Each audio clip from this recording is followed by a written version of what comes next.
En el verano de 1997, los habitantes de la pequeña isla de Colares, en Brasil, comenzaron a cambiar sus rutinas. Hasta entonces, la vida seguía el mismo ritmo de siempre. Durante el día, la mayoría trabajaba pescando en la bahía o cultivando pequeñas parcelas de tierra, pero por la noche, las calles quedaban casi vacías y el único sonido constante era el del viento y el agua golpeando la costa. Pero algo empezó a ocurrir después del anochecer. Al principio fueron unos pocos relatos. Un pescador aseguraba haber visto una luz moviéndose lentamente sobre los árboles, mientras otras familias decían que un extraño resplandor había permanecido inmóvil durante varios minutos encima de su casa. Nadie sabía exactamente qué estaba pasando. Sin embargo, con el paso de las semanas, las historias dejaron de parecer casos aislados y cada vez más personas aseguraban haber visto los mismos objetos y algunas afirmaban haber sido atacadas por ellos. Los habitantes comenzaron a llamar el fenómeno con un nombre que pronto sería famoso en toda esta región. Le decían el chupa chupa, no porque los objetos parecían absorber sangre de forma visible, sino porque muchas de las personas afectadas describían exactamente la misma sensación. Después del encuentro aparecía una debilidad extrema, mareos, dolores de cabeza y un agotamiento que podía durar varios días. El miedo comenzó a extenderse rápidamente. Los pescadores dejaron de salir de noche y muchas familias abandonaban sus propias casas para dormir todas juntas bajo un mismo techo. En algunos barrios permanecían despiertos hasta el amanecer. Encendían grandes hogueras alrededor de sus viviendas, disparaban fuegos artificiales y golpeaban ollas y tambores. Cualquier cosa que pudiera ayudar a ahuyentar aquellas luces. Porque, según los vecinos, parecían escoger a sus víctimas cuando todo quedaba en silencio. Y entre todos aquellos testimonios, hubo uno que terminaría apareciendo en los propios archivos de la Fuerza Aérea Brasileña, el de un pescador llamado Manuel de María. Como muchas otras noches, Manuel había salido en su pequeña canoa para pescar cerca de la costa. El agua estaba tranquila, no había tormenta ni embarcaciones alrededor. Mientras observaba la orilla, notó una intensa luz roja suspendida sobre la copa de los árboles. Al principio creyó que podría tratarse de otra embarcación, pero la luz no permanecía quieta. Se desplazaba lentamente sin hacer ningún ruido. Según el testimonio que más tarde entregaría a los investigadores militares, el objeto descendió hasta quedar frente a él. Entonces ocurrió algo que nunca logró explicar. Desde la luz salió un haz brillante que impactó directamente sobre su pecho. Manuel describió una sensación de calor insoportable, como si alguien hubiera apoyado una plancha incandescente contra su cuerpo. Intentó levantarse y no pudo. Intentó remar y tampoco pudo hacerlo. Aseguró que permaneció completamente inmóvil mientras aquella luz continuaba apuntándolo. No sabía cuánto tiempo había pasado. Quizá unos segundos, quizá un minuto. De repente, el haz desapareció. El objeto ascendió a una velocidad que, según él, jamás había visto, y el silencio regresó. Cuando consiguió volver a la orilla, apenas podía mantenerse de pie. Otros habitantes observaron que tenía una gran marca rojiza sobre el pecho, y durante los días siguientes sufrió un intenso cansancio y una debilidad que, según contaría más tarde, tardó semanas en desaparecer. Historias como la de Manuel comenzaron a repetirse una y otra vez. Cambiaban los nombres y los lugares, pero muchos detalles permanecían sorprendentemente iguales. Luces que descendían durante la noche, personas incapaces de moverse, quemaduras en la piel y una sensación de agotamiento extremo después del encuentro. Lo que estaba ocurriendo ya no podía explicarse simplemente como un rumor entre vecinos. Cada semana aparecían nuevos afectados y muy pronto todos ellos terminarían llegando al mismo lugar, el pequeño puesto de salud de Colares. Mientras los habitantes de Colares intentaban protegerse de aquellas luces, una joven médica comenzaba a recibir un número cada vez mayor de pacientes. Su nombre era Welaid Cecim Carvalho. Tenía apenas 22 años y acababa de graduarse cuando fue asignada al pequeño puesto de salud de la isla. Al principio creyó que estaba atendiendo casos aislados. Una persona llegaba con una pequeña quemadura, horas después aparecía otra, y al siguiente día llegaban varias más. Pero muy pronto empezó a notar algo que la inquietó. Muchos pacientes describían exactamente la misma experiencia. Todos hablaban de una intensa luz que descendía durante la noche. Aparecían los mismos síntomas: quemaduras, profundo agotamiento, mareos, dolores de cabeza y una debilidad tan intensa que algunos apenas podían mantenerse de pie. Lo más llamativo era que muchos de ellos no se conocían entre sí. Procedían de distintos sectores de Colares e incluso de comunidades cercanas. Sin embargo, las historias coincidían en detalles que resultaban difíciles de ignorar. Según estos testimonios recopilados por la doctora, varias personas afirmaban que la luz permanecía inmóvil frente a ellas antes de proyectar el haz brillante. En ese momento sentían que perdían por completo el control de su cuerpo. Intentaban gritar y no podían. Intentaban correr y tampoco podían moverse. Algunos describían la sensación como si cientos de pequeñas agujas atravesaran lentamente su piel. Cuando finalmente recuperaban la movilidad, el objeto había desaparecido, pero las marcas permanecían. La doctora comenzó a examinarlos uno por uno. Encontró quemaduras de primer y segundo grado, que no se parecían a las producidas por fuego directo. En varios pacientes también observó pequeñas perforaciones en la piel que en algunos casos aparecían agrupadas en patrones de varios puntos muy cercanos entre sí. Además, muchos presentaban signos compatibles con una fuerte pérdida de energía física, presión arterial baja, mareos constantes y agotamiento que podía prolongarse por días. Con el paso de las semanas, Welaid ya no hablaba de unos pocos pacientes. Había atendido a decenas de personas con síntomas similares y los registros superaban los 80 casos. Aquello comenzó a preocupar también a las autoridades locales. Pero, según contaría años después, no todas las autoridades querían que aquellos incidentes fueran descritos de la misma manera. La doctora afirmó que recibió instrucciones para evitar términos como ataque o chupa chupa en los informes médicos y que en su lugar debería registrar los casos utilizando explicaciones más generales, como quemaduras o crisis nerviosas. Sin embargo, ella continuó documentando cuidadosamente los síntomas que observaba, porque, independientemente del origen del fenómeno, estaba convencida de una cosa: las personas que llegaban a su consultorio realmente habían sufrido algo. Y mientras el número de afectados aumentaba, la situación terminó llamando la atención de una institución que hasta ese momento había permanecido completamente al margen: la Fuerza Aérea Brasileña. Mientras la doctora Welaid continuaba atendiendo a nuevos pacientes, los reportes sobre el Chupa Chupa ya habían llegado mucho más lejos que la pequeña isla de Colares. Los periódicos de la región comenzaban a hablar del fenómeno. Las autoridades locales recibían denuncias casi a diario y el miedo seguía creciendo. Ante aquella situación, la fuerza brasileña decidió intervenir. En septiembre de 1977 puso en marcha una investigación oficial conocida como Operación Prato, cuyo objetivo era determinar qué estaba ocurriendo realmente en la costa norte de Brasil.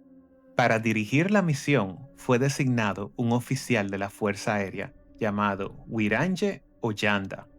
Oyanda no era ufólogo ni investigador de fenómenos paranormales. Era un capitán con formación militar que recibió la orden de documentar todo lo que ocurriera utilizando procedimientos de observación, fotografías y recopilación de testimonios. Junto a varios miembros del Servicio de Inteligencia de la Fuerza Aérea, se trasladó a Colares con un amplio equipo de trabajo.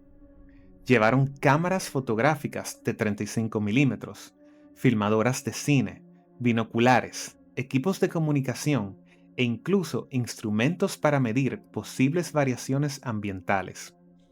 Durante semanas instalaron campamentos en distintos puntos de la región.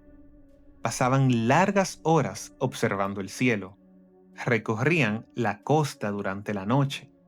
Entrevistaban a los habitantes y registraban cuidadosamente cada nuevo incidente. Con el paso del tiempo, la investigación comenzó a acumular una enorme cantidad de material.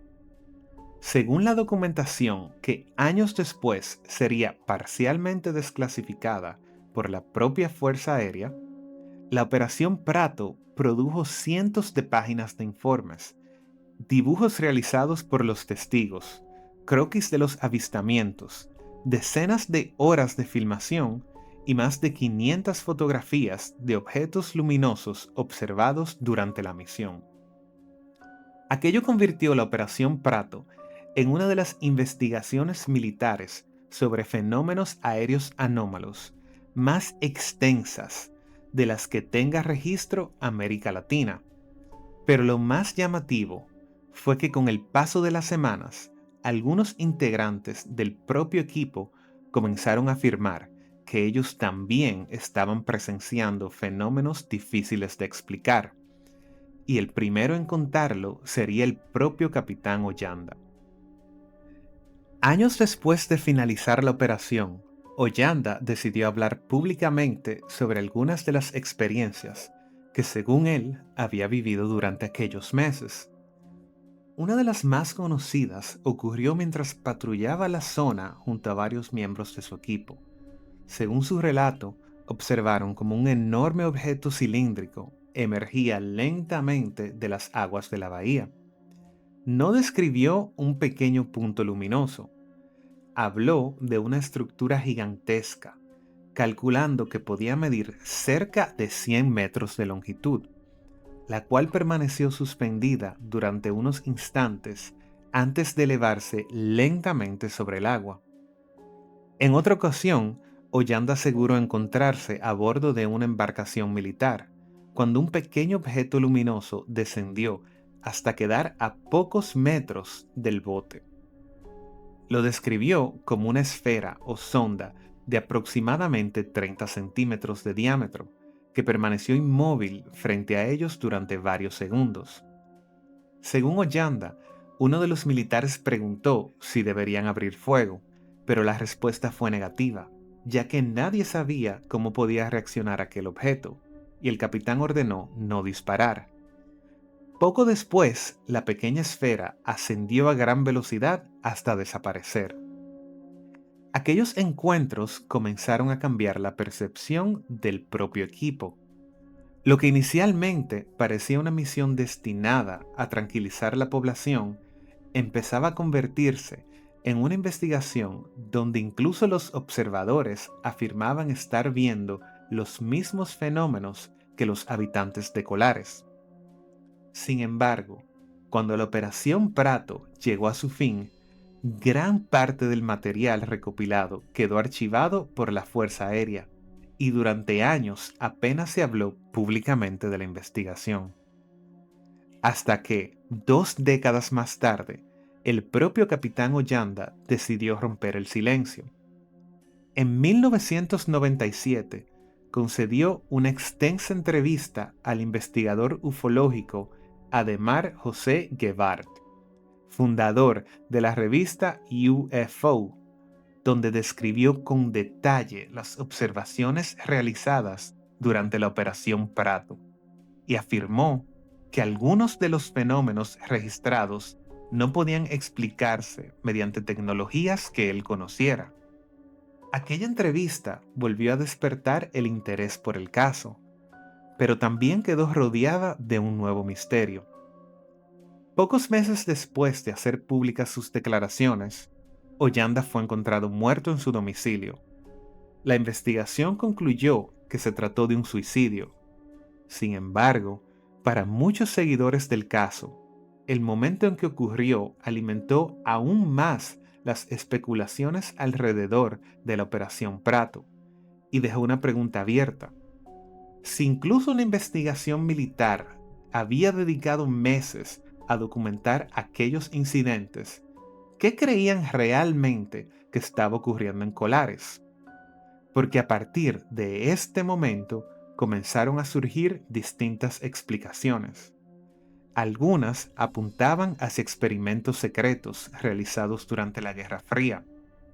Otras sostenían que los objetos observados no pertenecían a ninguna tecnología humana conocida, y estas teorías siguen siendo objeto de debate hasta el día de hoy.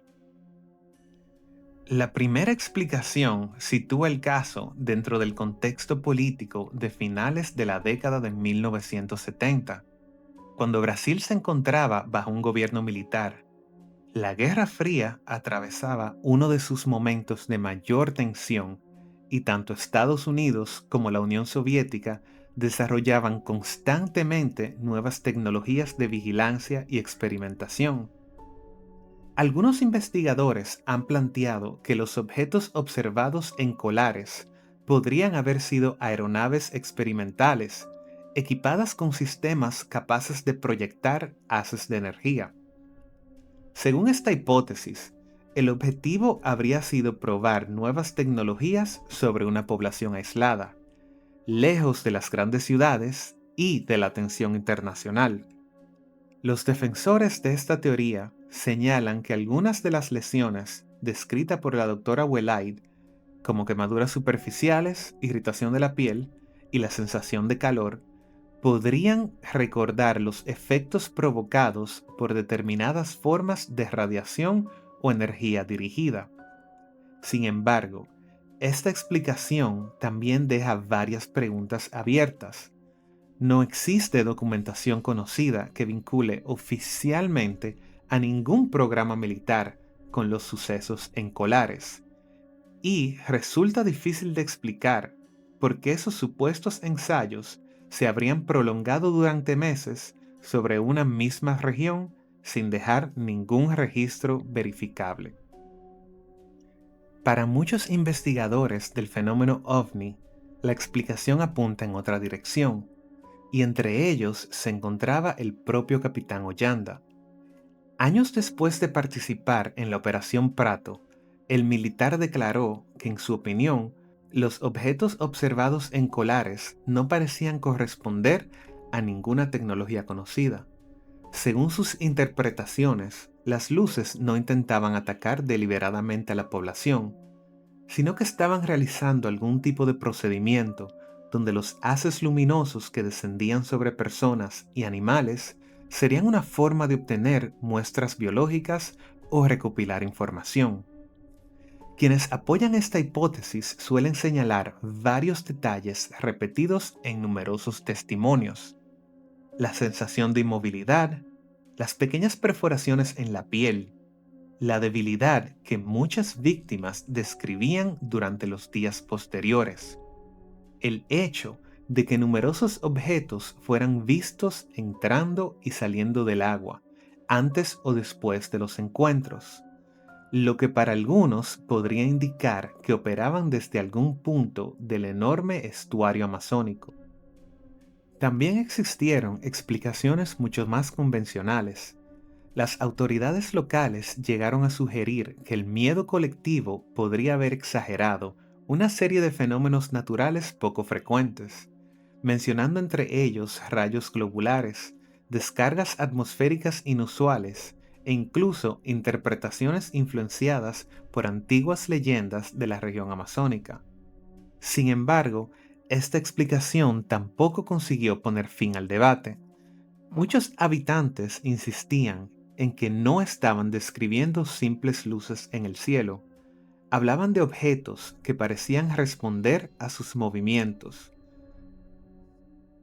de haces luminosos directos con precisión y de lesiones que, según ellos, aparecían inmediatamente después de los encuentros.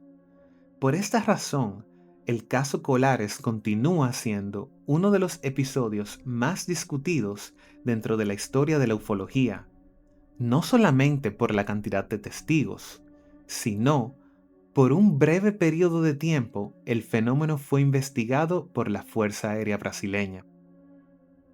Han pasado casi 50 años desde aquellos acontecimientos. Las noches de Colares volvieron a ser tranquilas. Los pescadores regresaron al mar, y el pequeño pueblo amazónico dejó de ocupar titulares, pero la historia nunca desapareció. Los documentos desclasificados de la Operación Prato siguen siendo analizados por investigadores de todo el mundo.